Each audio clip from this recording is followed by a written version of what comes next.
नमस्कार, आप देख रहे हैं सहारनपुर ब्रेकिंग न्यूज। प्रस्तुत हैं आज के मुख्य समाचार। एसबीडी रोड स्थित चौधरी चरण सिंह जी की प्रतिमा के पास आर्य जाट महासंघ द्वारा चौधरी चरण सिंह जी की 118वीं जयंती के उपलक्ष्य में कार्यकर्ताओं द्वारा हवन यज्ञ का आयोजन किया गया। सभी कार्यकर्ताओं द्वारा पूर्ण आहुति देकर चौधरी चरण सिंह जी को नमन किया गया और उनके बताए हुए रास्ते पर चलने का आह्वान किया। इसके पश्चात सभा द्वारा चौधरी चरण सिंह जी की प्रतिमा पर माला व पुष्प अर्पित किए गए। मैं विजेंद्र चौधरी, ब्लॉक प्रमुख नागल। आज ये क्या कार्यक्रम हुआ? आज चौधरी चरण सिंह जी की जयंती 118वीं जयंती मनाई जा रही है। उसके उपलक्ष्य में आज चौधरी चरण सिंह चौक पर हवन का आयोजन हो रहा है। आर्य जाट सभा की ओर से हवन का आयोजन हुआ। उसके पश्चात चौधरी चरण सिंह जी की मूर्ति पर माल्यार्पण किया गया। धन्यवाद। दिल्ली रोड स्थित मैदान में आज चौधरी चरण सिंह जी की 118वीं जयंती के उपलक्ष्य में जनपदीय कृषि मेले का आयोजन किया गया, जिसका उद्घाटन आयुष मंत्री धर्म सिंह सैनी, विधायक कीरत सिंह, भाजपा जिला अध्यक्ष महेंद्र सैनी व जिलाधिकारी अखिलेश सिंह द्वारा संयुक्त रूप से दीप प्रज्वलित कर व चौधरी चरण सिंह जी की तस्वीर पर पुष्प अर्पित कर किया गया। कृषि मेले में किसानों की जानकारी के लिए जगह जगह स्टॉल लगाए गए और उनको अच्छी खेती के बारे में जानकारी दी गई। किस प्रकार के खाद्य तथा किस प्रकार के बीज लगाएं और कैसे खेती करें, कृषि वैज्ञानिकों द्वारा जानकारी दी गई। इस उपलक्ष्य में किसानों को प्रशस्ति पत्र व अंग वस्त्र पहनाकर सम्मानित किया गया। खालापार स्थित आर्य कन्या इंटर कॉलेज में आज स्वामी श्रद्धानंद जी के बलिदान दिवस के उपलक्ष्य में एक कार्यक्रम का आयोजन किया गया। सभी ने स्वामी श्रद्धानंद जी के जीवन पर प्रकाश डाला। इस बारे में जानकारी देते हुए आर.के. शर्मा ने बताया कि स्वामी श्रद्धानंद जी द्वारा आर्य कन्या गुरुकुल कांगड़ी के अलावा अन्य संस्थाओं की स्थापना भी की गई। उन्होंने स्त्री शिक्षा को लेकर आंदोलन किए और आर्य समाज के वह प्रमुख सेनानी थे। इसी के चलते आज ही के दिन दिल्ली में गोली मारकर उनकी हत्या कर दी। आज उनको इस कार्यक्रम के द्वारा नमन किया गया और उनके जीवन पर प्रकाश डाला गया।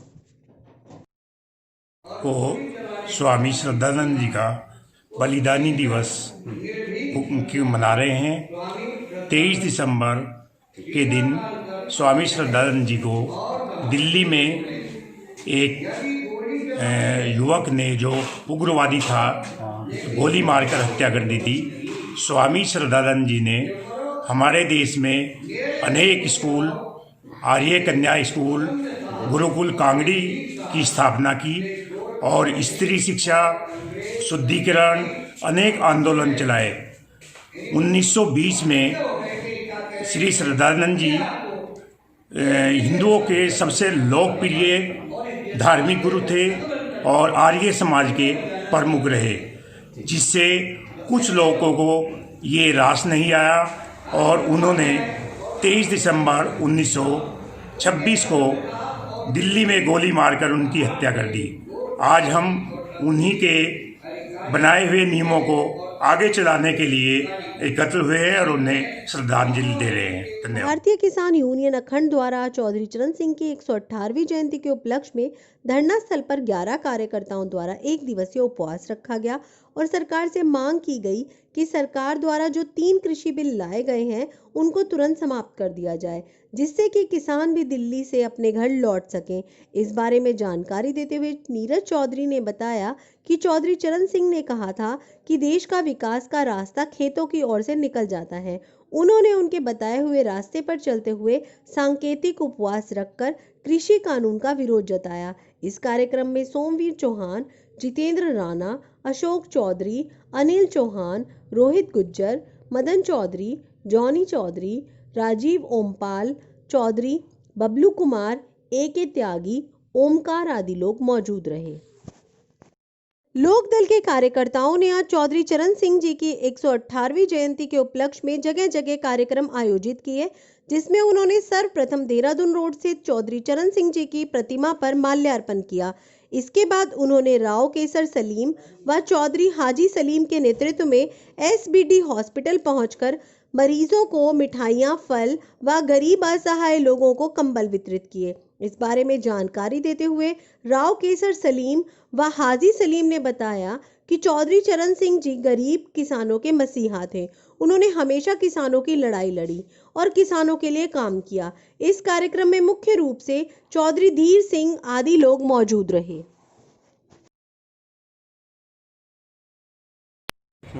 आज चौधरी चरण सिंह के 118वीं जयंती पे हमने कंबल वितरण किए हैं गरीबों के लिए हॉस्पिटल में, और हर साल हम कुछ ना कुछ करते हैं चौधरी साहब की जयंती पे। तो आज भी यही प्रोग्राम था जी का, हमारा पूरी टीम का, कि हॉस्पिटल में आके कंबल वितरण किया जाए। उसी के सिलसिले में आज हम लोग यहाँ आए थे। धन्यवाद।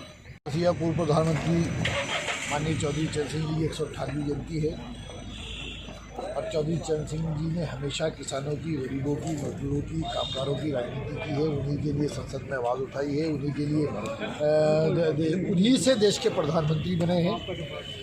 आज उनकी 118वीं जयंती पर हमने यहाँ मिष्ठान वितरण किया, यहाँ मरीजों का हालचाल जाना, जो ज़रूरतमंद लोग थे उन्हें कंबल वितरण किए, उनकी मूर्ति पर माल्यार्पण किया। लेकिन आज कहीं ना कहीं हमारे अंदर एक कसक भी है। आज किसान देश का अन्नदाता, किसान सड़कों पर दम तोड़ रहा है। 15-16 आदमी शहीद हो चुके हैं किसान आंदोलन में, लेकिन इस संवेदनहीन सरकार की कान पर जू नहीं रेंग रही है। हमारा ये अनुरोध है माननीय प्रधानमंत्री जी से कि देश के किसान की समस्याओं के, देश के अन्नदाताओं का इतना इम्तहान ना लें। अगर ये बगावत पर आ गया तो आपको कुर्सी से नीचे पटक देगा। आज ज़रूरत है किसानों की बात सुनने की। आज ज़रूरत है कृषि विरोधी जो बिल, ये 3 बिल लाए हैं, इनको वापस लेने की। आप अहंकार छोड़ दीजिए। अहंकार तो हिटलर का नहीं रहा। आप इस वक्त अहंकार में, सत्ता के नशे में इतने चूर हैं कि जो किसान की रीढ़ की हड्डी है, जिसने इस कोरोना काल में भी किसानों ने जीडीपी को जिस हद तक संभाला, वो किसी से छुपा नहीं है। तो आप किसान की अनदेखी मत कीजिए। हमारा आपसे अनुरोध है कि आज किसान दिवस पर, चौधरी चरण सिंह जी की जयंती पर, किसानों की बात सुनकर उनकी मांग मानने का हम आपसे अनुरोध करते हैं। इन तीनों बिलों को वापस लेने का राष्ट्रीय लोकदल आपसे अनुरोध करते हैं। कांग्रेसी कार्यकर्ताओं ने आज जिलाध्यक्ष चौधरी मुजफ्फर अली व जावेद साबरी के नेतृत्व में उनके निवास स्थान से हाथों में बर्तन लेकर बजाते हुए कृषि बिलों के खिलाफ प्रदर्शन किया और सांसद हाजी फजलुर रहमान के निवास पर पहुंचकर महामहिम राष्ट्रपति के नाम एक ज्ञापन सौंपा और मांग की कि सरकार द्वारा लाए गए तीनों बिलों को सरकार तत्काल निरस्त कर दे, जिससे कि किसान दिल्ली में चल रहे धरना प्रदर्शन को समाप्त कर सके। ज्ञापन देने वालों में अक्षय चौधरी, राहिल सैफी, अशोक सैनी, प्रभजीत सिंह, महमूद हसन, सचिन वर्मा, विशाल जायसवाल, आरिफ मंसूरी, प्राण नाथ, चेतन महमूद आदि लोग मौजूद रहे।